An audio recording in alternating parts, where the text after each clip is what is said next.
Hello बच्चों, how are you all? I hope each one of you is absolutely good. I am your biology educator Dr. Diksha. Welcome you all in today's class, जिसमें हम पढ़ रहे हैं class 11th biology का 15 chapter body fluids and circulation.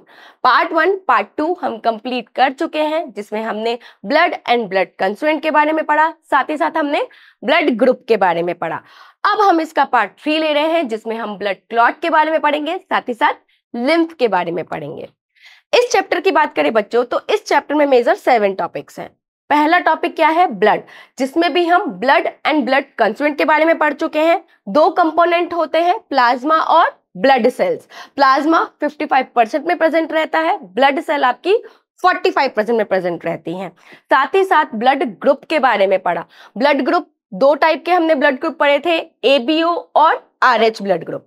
ABO में कौन कौन से ब्लड ग्रुप आ जाते हैं? A, B, AB and O. Universal donor कौन सा है? O blood group. Universal acceptor कौन सा ब्लड ग्रुप है? एबी। याद है ना? अब हम क्या देख रहे हैं? ब्लड क्लॉट को देख रहे हैं। नेक्स्ट टॉपिक हम क्या लेंगे? लिम्फ। उसके बाद हम क्या देखेंगे? Circulatory pathways. नेक्स्ट क्या देखेंगे?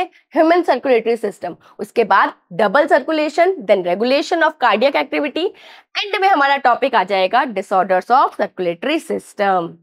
बच्चों, ब्लड क्लॉट की बात करें, हम सभी ने कहीं ना कहीं पे चोट खाई हुई है। भाई, सभी को कहीं ना कहीं पे चोट लगी हुई है ना, लगी हुई है ना। तो जब हमें इंजरी हो जाती है ना, तो वहां पर कुछ टाइम बाद रेडिश ब्राउन कलर की एक मोटी सी लेयर आ जाती है, राइट? आ जाती है, सबकी एक थिक सी लेयर बन जाती है ना कुछ टाइम बाद ही। वो थिक लेयर क्या है बच्चों? ब्लड क्लॉट है, जिसे ब्लड कोएगुलेशन भी बोला जाता है। ठीक है, ये क्यों बनती है भाई? अगर ये ना बने तो कंटिन्यूसली हमारा ब्लड लॉस होता रहेगा ना। तो उस ब्लड लॉस को प्रिवेंट करने के लिए क्या बनता है? ब्लड क्लॉट बनता है। ये होता क्या है? देखो, हमारे प्लाज्मा में, ब्लड के प्लाज्मा में क्या प्रेजेंट होता है? फिब्रिनोजन प्रोटीन प्रेजेंट रहता है। ये एक्टिव फॉर्म फिब्रिन में कन्वर्ट हो जाता है। इसी फिब्रिन में जो डैमेज ब्लड सेल्स है वो आके ट्रैप हो जाती हैं, तो दोनों मिलकर क्या बना देती हैं? एक वेब बना देती हैं, और वही वेब क्या है? आपका ब्लड क्लॉट है। ठीक है, तो ब्लड क्लॉट क्या है? जब फिब्रिन प्रोटीन क्या करता है? एक वेब बना देता है, जिसमें डैमेज ब्लड सेल्स आके ट्रैप हो जाती हैं, तो इस वेब को क्या बोला जाता है? ब्लड क्लॉट बोला जाता है। आया समझ में? अच्छा, पूरे ब्लड क्लॉट प्रोसेस को अगर मैं फ्लो चार्ट से समझाऊं तो आप बहुत इजीली समझ लेंगे। देखो, जब हमें इंजरी होती है ना, तो आसपास की जो प्लेटलेट सेल्स हैं वो क्या हो जाएगी? एक्टिवेट हो जाएंगी। जब मैंने आपको प्लेटलेट सेल्स के बारे में पढ़ाया था, तो मैंने बताया था कि इसका इंपॉर्टेंट फंक्शन क्या है? ये ब्लड क्लॉट में बहुत हेल्प करता है ना। तो वो जब डैमेज होता है, कहीं पे हमारी टिश्यूज डैमेज हो जाएंगी, हमें कहीं इंजरी हो जाती है, तो वहां पे प्रेजेंट प्लेटलेट सेल्स, आसपास के एरिया में जो प्लेटलेट सेल्स है वो एक्टिवेट हो जाती हैं। उसके बाद प्लाज्मा में प्रेजेंट थ्रोम्बोप्लास्टिन जो प्रोटीन है वो भी एक्टिवेट हो जाएगा। वो एक्टिवेट करता है थ्रोम्बोकाइनेज को। थ्रोम्बोकाइनेज प्रोथ्रोम्बिन को थ्रोम्बिन में कन्वर्ट कर देता है, और यही थ्रोम्बिन फाइब्रिनोजन प्रोटीन को फिब्रिन में कन्वर्ट कर देता है, और फिब्रिन क्या बना देगी? एक वेब बना देगी, जिसमें डैमेज ब्लड सेल्स आके ट्रैप हो जाती हैं। तो ये क्या बन गया? आपका ब्लड क्लॉट बन गया। देखो, फिर से समझो, जब ये इंजरी या ट्रॉमा होती है ना, तो क्या होता है? आसपास के एरिया में जो प्लेटलेट सेल्स है वो एक्टिवेट हो जाते हैं, वो एक्टिवेट होते हैं। साथ ही साथ प्लाज्मा में प्रेजेंट क्लॉटिंग फैक्टर वो भी एक्टिवेट हो जाते हैं। पहला, सबसे पहले कौन एक्टिवेट होता है? थ्रोम्बोप्लास्टिन। ये एक्टिवेट कर देगा थ्रोम्बोकाइनेज को। थ्रोम्बोकाइनेज क्या करेगा? प्रोथ्रोम्बिन को थ्रोम्बिन में कन्वर्ट कर देता है। ये थ्रोम्बिन क्या करता है? प्लाज्मा में प्रेजेंट फाइब्रिनोजन को फिब्रिन में कन्वर्ट कर देगा, और यही क्या बना देता है? वेब बना देता है। इसी वेब को क्या बोला जाता है? ब्लड क्लॉट बोला जाता है। क्लियर? भाई, आपका फिब्रिन कैसे बना? फिब्रिनोजन से बना। कौन इसको एक्टिवेट करता है? थ्रोम्बिन करता है, जो कि प्लाज्मा में ही प्रेजेंट है। ठीक है, थ्रोम्बिन कैसे बना? प्रोथ्रोम्बिन से बना। कौन बनाता है इसको? थ्रोम्बोकाइनेज बनाता है। समझ में आ गया? एंड में आपका वेब किससे बनेगा? फिब्रिन से बनेगा, विद डैमेज ब्लड सेल्स। ठीक है, शुरू से समझाती हूं। सबसे पहले क्या होगा? थ्रोम्बोप्लास्टिन बनता है। ठीक है, ये एक्टिवेट होता है। ये थ्रोम्बोकाइनेज को एक्टिवेट कर देता है। ठीक है, थ्रोम्बोकाइनेज क्या करेगा, प्रोथ्रोम्बिन को थ्रोम्बिन में कन्वर्ट कर देता है। यही थ्रोम्बिन क्या करेगा, फिब्रिनोजन को फिब्रिन में कन्वर्ट कर देगा। और यही फिब्रिन क्या है, आपका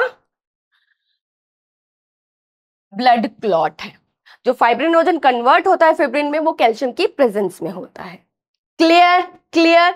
कैसे याद करोगे किसके बाद कौन एक्टिवेट हो रहा है, ये देख लो। आप याद कर सकते हो पॉकेट फाइबर से, पॉकेट फाइबर से। अब मैम ये पॉकेट फाइबर क्या है, पॉकेट फाइबर में पी का मतलब क्या हो गया, थ्रोम्बोप्लास्टिन। ठीक है, पॉकेट में पी से क्या हो गया, थ्रोम्बोप्लास्टिन। के से आपका क्या हो गया, थ्रोम्बोकाइनेज। ठीक है, टी से क्या हो गया, थ्रोम्बिन। ठीक है, फाइबर से बच्चों क्या हो गया आपका, फिब्रिन, जो कि ब्लड क्लॉट मेन बनाता है, यही वेब बनाता है। अब याद हो जाएगा किसके बाद कौन एक्टिवेट होता है। भाई सबसे पहले थ्रोम्बोप्लास्टिन एक्टिवेट होता है, प्लाज्मा में ही प्रेजेंट होता है। ये थ्रोम्बोकाइनेज को एक्टिवेट कर देता है। थ्रोम्बोकाइनेज प्रोथ्रोम्बिन को थ्रोम्बिन में कन्वर्ट कर देता है। ये थ्रोम्बिन क्या करेगा, फिब्रिनोजन प्रोटीन को फिब्रिन में कन्वर्ट कर देता है। यही फिब्रिन क्या बना देता है, वेब बना देता है विद डैमेज ब्लड सेल, जिसको हम ब्लड क्लॉट बोलते हैं। अब तो समझ में आ गया होगा किसके बाद कौन एक्टिवेट हो रहा है। तो बच्चों ब्लड क्लॉट है क्या, जिसमें हमारी कभी हमें इंजरी हो जाती है, उस इंजरी में क्या होता है, प्लेटलेट जो सेल्स हैं वो एक्टिवेट हो जाएंगी, साथ ही साथ प्लाज्मा में प्रेजेंट ब्लड क्लॉटिंग फैक्टर भी एक्टिवेट हो जाते हैं। ठीक है, तो ये रिएक्शन कैसे चलती है, डिफरेंट एंजाइम एक्टिवेट होते हैं जो कि प्लाज्मा में इनएक्टिव फॉर्म में प्रेजेंट रहते हैं। ठीक है, जैसे ही इंजरी होती है तो एक के बाद एक एक एक्टिवेट होता चला जाता है और एंड में हमारा ब्लड क्लॉट बन जाता है। Clear clear. अच्छा एक चीज और, जब एंड में फिब्रिन बनता है, जब फाइब्रिनोजन से फिब्रिन बनता है तो कैल्शियम का बहुत इंपॉर्टेंट रोल आ जाता है बच्चों, है ना। हमने अभी देखा जब फिब्रिनोजन से फिब्रिन बनता है तो कैल्शियम का बहुत इंपॉर्टेंट रोल हो जाता है। तो आपके एग्जाम में क्वेश्चन पूछा जा सकता है कि कौन सा ऐसा एलिमेंट है जो ब्लड क्लॉटिंग में बहुत हेल्प करता है, तो कैल्शियम आयन। साथ ही साथ विटामिन के भी बच्चों, विटामिन के भी बहुत इंपॉर्टेंट रोल प्ले करता है ब्लड क्लॉटिंग में। ये भी पूछा जा सकता है आपसे, भाई ऐसा कौन सा विटामिन है जो ब्लड क्लॉटिंग में हेल्प करता है, तो विटामिन के। ऐसा कौन सा एलिमेंट है जो ब्लड क्लॉट में बहुत हेल्प करता है, तो calcium ion. Clear clear clear clear clear clear. बच्चों हम बात करें ब्लड क्लॉट की, तो हमारी बॉडी में जहां पे भी चोट लगेगी वहां पे ब्लड क्लॉट बन सकता है। बात करें ब्लड वेसल्स की, ब्लड वेसल्स में कभी भी ब्लड क्लॉट नहीं बनता है। क्यों नहीं बनता, क्योंकि एंटीकोएगुलेंट प्रेजेंट है। कौन सा, हेपेरिन। देखो हमें कभी भी चोट लगती है और हमारा क्या हो जाता है, ब्लड क्लॉट हो जाता है। अगर ब्लड वेसल में क्लॉट हो जाए ना, तो मतलब ये है कि उसके अंदर हेपेरिन की कमी है। समझ में आई बात। ब्लड वेसल में हेपेरिन प्रेजेंट रहता है, इसी वजह से वो ब्लड क्लॉट नहीं होता। अगर हेपेरिन की कमी हो जाए ना, तो ब्लड क्लॉटिंग होना स्टार्ट हो जाएगी ब्लड वेसल में और दिक्कत हो जाएगी, टिश्यूज सेल तक ब्लड नहीं पहुंच पाएगा। तो इस वजह से क्या प्रेजेंट रहता है, एंटीकोएगुलेंट प्रेजेंट रहता है जो ब्लड को क्लॉट नहीं होने देता। Clear clear clear clear clear हो गया ना। अब हम बात करते हैं लिम्फ की। बच्चों ये बात हमें अच्छे से पता है कि हमारा ब्लड कहाँ फ्लो होता है, ब्लड वेसल्स में होता है, राइट। हमारा ब्लड हमेशा ब्लड वेसल्स में ही फ्लो होता है। जब ये ब्लड वेसल्स टिश्यूज में आती हैं तो ये ब्रांचेस में डिवाइड हो जाती हैं, जिन्हें कैपिलरीज बोला जाता है। और टिश्यूज में इंडिविजुअल सेल के पास ब्लड कहाँ पहुंचता है, इन्हीं कैपिलरीज के थ्रू पहुंचता है, राइट। इन कैपिलरीज से स्मॉल अमाउंट में वाटर, साथ ही साथ सॉल्युबल सब्सटेंस सेल्स के बीच में आ जाते हैं। क्या आएगा, इन कैपिलरीज से वाटर प्लस सॉल्युबल सब्सटेंस इन सेल्स के बीच में आ जाएगा। तो जो फ्लूइड है ना, जो सेल्स के बीच में प्रेजेंट रहता है, उसे लिम्फ बोलते हैं। लिम्फ हमारा टिश्यू में प्रेजेंट रहता है ना, तो क्या कहलाएगा, टिश्यू फ्लूइड भी कहलाएगा। साथ ही साथ सेल्स के बीच में प्रेजेंट है तो इंटरस्टिशियल फ्लूइड भी कहलाता है। समझ में आया लिम्फ क्या है। लिम्फ क्या होता है बच्चों, जब ब्लड वेसल्स टिश्यूज में आती है तो स्मॉल ब्रांचेस में डिवाइड हो जाती है, यानी कैपिलरीज बना देती है। इन कैपिलरीज से water plus soluble substance cells के बीच में आ जाता है तो फ्लूइड हो जाता है। वो फ्लूइड ही क्या कहलाता है? लिम्फ कहलाता है। लिम्फ टिश्यू में प्रेजेंट रहता है इसलिए टिश्यू फ्लूइड कहलाता है। साथ ही साथ सेल्स के बीच में स्पेस में प्रेजेंट है तो इंटरस्टिशियल फ्लूइड भी कहलाता है। लिम्फ में बच्चों उसी अमाउंट में मिनरल सॉल्ट प्रेजेंट रहते हैं जिस अमाउंट में प्लाज्मा प्रेजेंट रहते हैं। क्लियर? क्लियर। और प्लाज्मा करता क्या है? ब्लड करता क्या है? न्यूट्रिएंट के एक्सचेंज को में हेल्प करता है ना, उसी तरीके से आपका लिम्फ भी क्या करेगा? Exchange of nutrient and gases को करवाता है। भाई इंडिविजुअल सेल को जो न्यूट्रिएंट चाहिए, गैसेस चाहिए, वो इसी लिम्फ के थ्रू मिलती हैं। इन रिटर्न सेल्स क्या करेंगी? अपने वेस्ट मटेरियल को कहां डाल देती हैं? इसी लिम्फ में डाल देती हैं। फिर लिम्फेटिक सिस्टम क्या करता है? टिश्यू फ्लूइड यानी लिम्फ को कलेक्ट करेगा, उसमें वेस्ट मटेरियल को वापस डाल देता है कहां? वेना कावा यानी लार्ज वेन में। लार्ज वेन के थ्रू ही तो हमारा डीऑक्सीजनेटेड ब्लड हार्ट तक पहुंचता है। तो क्या होगा? जैसे ही सेल को ये न्यूट्रिएंट गैसेस प्रोवाइड करता है, इन रिटर्न सेल क्या कर देती है? अपने वेस्ट मटेरियल को लिम्फ में छोड़ देती है। लिम्फेटिक सिस्टम लिम्फ को कलेक्ट करेगा विद वेस्ट मटेरियल और वेस्ट मटेरियल को कहां छोड़ देगा? वेना कावा यानी लार्ज वेन में। ठीक है, समझ में आया? लिम्फेटिक सिस्टम में जो फ्लूइड फ्लो हो रहा है उसे ही हम लिम्फ बोलेंगे। लिम्फ को हम टिश्यू फ्लूइड भी बोलते हैं, इंटरस्टिशियल फ्लूइड भी बोलते हैं। लिम्फ आपका क्या बनाता है? लिम्फेटिक सिस्टम बनाता है। तो लिम्फेटिक सिस्टम में जो फ्लूइड फ्लो होता है उसे क्या बोलते हैं हम? लिम्फ बोलते हैं। लिम्फ का कलर कैसा होता है? ये कलरलेस होता है बच्चों। क्यों कलरलेस होता है? क्योंकि इसमें वाटर ही तो आया है ना, सॉल्युबल सब्सटेंस ही तो आए हैं, आरबीसी तो नहीं आई। भाई ब्लड में आरबीसी प्रेजेंट रहती है तभी उसका कलर कैसा है? रेड है। यहाँ पे आरबीसी नहीं आती तो इस वजह से इसका कलर कैसा होता है? कलरलेस। क्या होता है इसमें? लिम्फोसाइट्स प्रेजेंट रहते हैं। लिम्फोसाइट्स हमने पढ़े थे ना, डब्ल्यूबीसी के टाइप है ये, बी लिम्फोसाइट, टी लिम्फोसाइट, जो क्या करते हैं? इम्यून सिस्टम को एक्टिवेट करते हैं, इम्यूनिटी में बहुत हेल्प करते हैं। तो आपके लिम्फ में क्या प्रेजेंट रहते हैं? लिम्फोसाइट्स प्रेजेंट रहते हैं जो इम्यून सिस्टम में बहुत हेल्प करते हैं। अच्छा, लिम्फेटिक सिस्टम बनता किससे है बच्चों?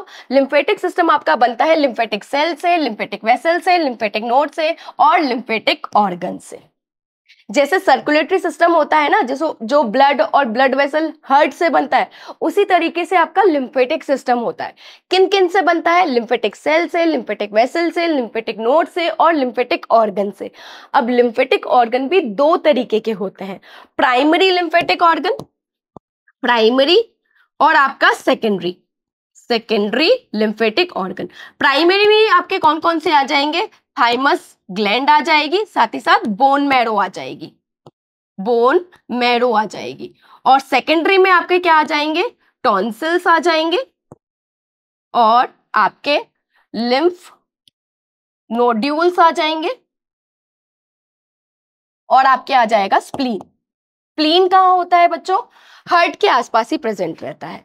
तो दो तरीके के लिम्फेटिक ऑर्गन प्रेजेंट रहते हैं, प्राइमरी और सेकेंडरी। प्राइमरी में क्या आ जाएगी? थाइमस ग्लैंड आ जाएगी और आपकी रेड बोन मैरो आ जाती है। सेकेंडरी लिम्फेटिक ऑर्गन कौन कौन से होते हैं? टॉन्सिल्स होते हैं, लिम्फेटिक नोड्यूल्स होते हैं और आपका स्प्लीन होता है। ठीक है, एग्जाम में पूछा जा सकता है प्राइमरी सेकेंडरी लिम्फेटिक ऑर्गन के बारे में। क्लियर? लिम्फेटिक सिस्टम में क्या क्या आता है? लिम्फेटिक सेल्स आती हैं, नोड्यूल्स आ जाएंगे, लिम्फेटिक वेसल्स आ जाएंगी और आपका लिम्फेटिक ऑर्गन आ जाएंगे। ऑर्गन दो तरीके के होते हैं, प्राइमरी और सेकेंडरी। क्लियर? क्लियर? लिम्फ का कलर कैसा होता है? कलरलेस होता है क्योंकि इनमें आरबीसी नहीं रहती है। क्या प्रेजेंट रहती है? लिम्फोसाइट। लिम्फोसाइट का मेन फंक्शन क्या है? इम्यूनिटी में बहुत हेल्प करता है। तो आपके जो लिम्फ है वो भी क्या करेंगे? इम्यून सिस्टम को एक्टिवेट कर देंगे, इम्यून रिस्पॉन्स कराएंगे। क्लियर? फंक्शन की बात करें बच्चों तो फंक्शन क्या है?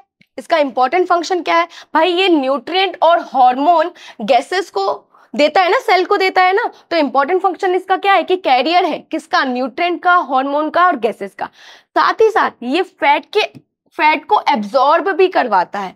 कहां पे? इंटेस्टाइन में। भाई इंटेस्टाइन कहाँ है? अपने स्टमक के नीचे रहती है ना, डाइजेशन में पढ़ते हो ना, तो इंटेस्टाइन में क्या मिलती है? इंटेस्टाइनल विलाय मिलती हैं। जो कि क्या करती हैं, एब्जॉर्प्शन एरिया को बढ़ा देती हैं। इस तरीके से विलाय मिलती है ना, यहाँ पे लैक्टियल मिलता है बच्चों। इन लैक्टियल से फैट एब्जॉर्ब करने का काम कौन करते हैं, यही लिम्फ करते हैं। तो लिम्फ के दो इंपॉर्टेंट फंक्शन है। पहला तो फंक्शन क्या है, ये कैरियर है किसका, न्यूट्रिएंट का, हार्मोन का, इंपॉर्टेंट गैसेस का। दूसरा, ये फैट एब्जॉर्ब कराने में भी बहुत हेल्प करता है। क्लियर। अब हम डिफरेंस देख लेते हैं बच्चों लिम्फ और ब्लड में। भाई दोनों ही ट्रांसपोर्टिंग फ्लूइड है ना, आपका ब्लड भी है लिम्फ भी है, पर दोनों में डिफरेंस क्या है। देखो पहला डिफरेंस तो यही है कि आपका ब्लड किस कलर का होता है, रेड कलर का होता है। लिम्फ कैसा होता है, कलरलेस होता है। ये कहाँ मिलता है आपको, ब्लड वेसल में मिलता है। हमेशा ब्लड वेसल्स में ही फ्लो होता है ना ब्लड, कहाँ कहाँ पे, आर्टरी, वेन में, है ना, कैपिलरीज में, यही फ्लो होता है। लिम्फ कहाँ मिलता है, टिश्यूज में, टिश्यूज के बीच में, यानी सेल्स के बीच में आपको देखने को मिलता है। ठीक है, क्या बनाता है, लिम्फेटिक सिस्टम बनाता है। ठीक है, साथ ही साथ ये सर्कुलेट कहाँ होता है, ब्लड कहाँ सर्कुलेट होता है, हमेशा ब्लड वेसल्स। ब्लड वेसल्स कौन सी है, आर्टरी, वेन और आपके हार्ट में सर्कुलेट होगा। लिम्फ कहाँ सर्कुलेट होता है, लिम्फेटिक कैपिलरीज, वेसल में और लिम्फेटिक नोड में। ठीक है, इसमें हम बात करें ब्लड में तो आरबीसीज प्रेजेंट है, लिम्फ में रेड ब्लड सेल्स एब्सेंट है। यहां पे हम बात करें प्रोटीन का कंसंट्रेशन ज्यादा है, क्योंकि लिम्फ में क्या छन के चीजें आती हैं, कैपिलरीज से भी छन के चीजें आएंगी, तो यहाँ पे प्रोटीन का कंसंट्रेशन भी कम होता है। न्यूट्रिएंट कहाँ ज्यादा रहेंगे, ब्लड में। ब्लड क्या है, मेन ट्रांसपोर्टिंग ऑर्गन है ना आपका। ये कैसा है, पैरेलल है, यानी साइड वाला ट्रांसपोर्टिंग ऑर्गन है। मेन ट्रांसपोर्टिंग ऑर्गन कौन सा है, ब्लड है। भाई यही तो पूरी बॉडी में न्यूट्रिएंट का ट्रांसपोर्ट कराता है। टिश्यूज के अंदर यानी सेल्स के बीच में कौन ट्रांसपोर्ट कराता है, लिम्फ। तो ये कैसा हो गया, साइड वाला यानी पैरेलल ट्रांसपोर्टिंग फ्लूइड हो गया।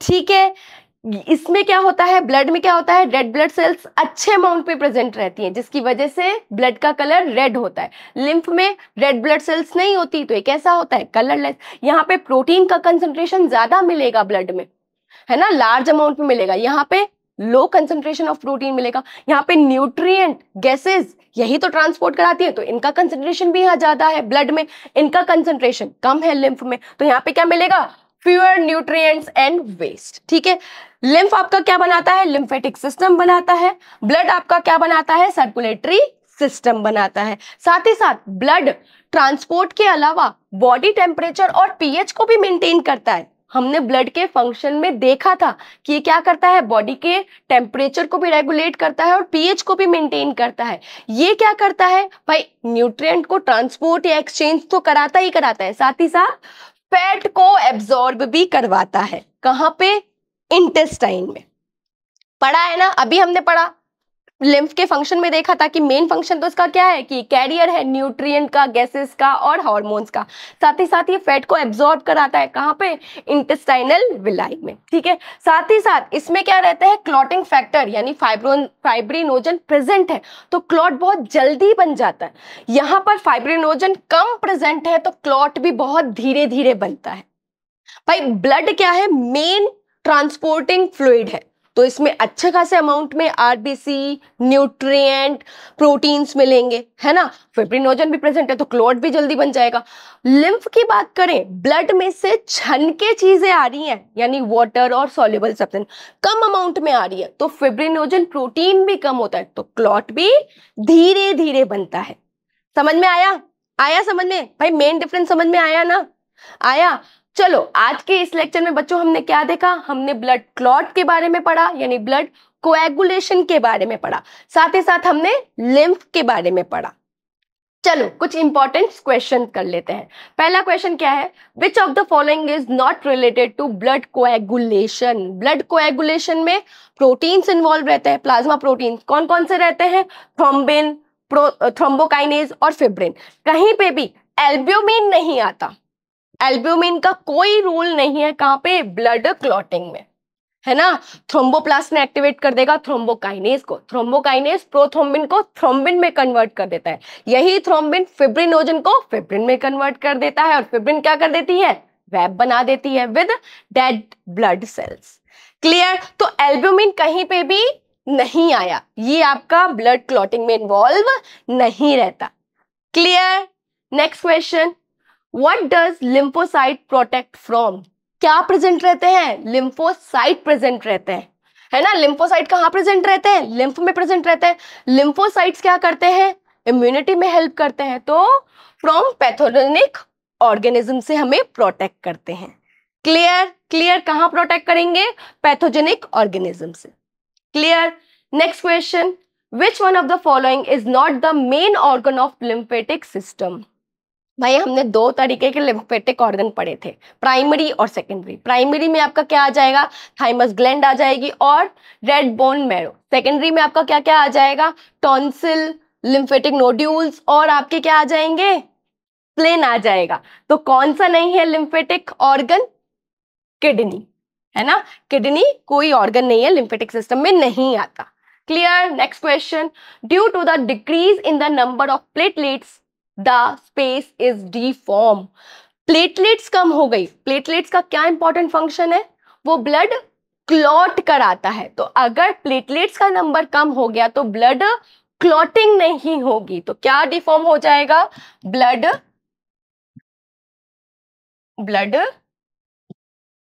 क्लॉटिंग, ब्लड क्लॉटिंग डिफॉर्म हो जाएगी। Clear? Clear clear clear. Next question, a blood clot is mainly a network of threads of fibrin protein, है ना। ब्लड क्लॉट क्या है? फिब्रिन प्रोटीन वेब बना देता है, किसके साथ? डेड ब्लड सेल्स के साथ। तो स्टेटमेंट इज ट्रू। ये है आज का लेक्चर जिसमें हमने ब्लड क्लॉट के बारे में पढ़ा, साथ ही साथ लिम्फ के बारे में जाना। Thank you so much for watching.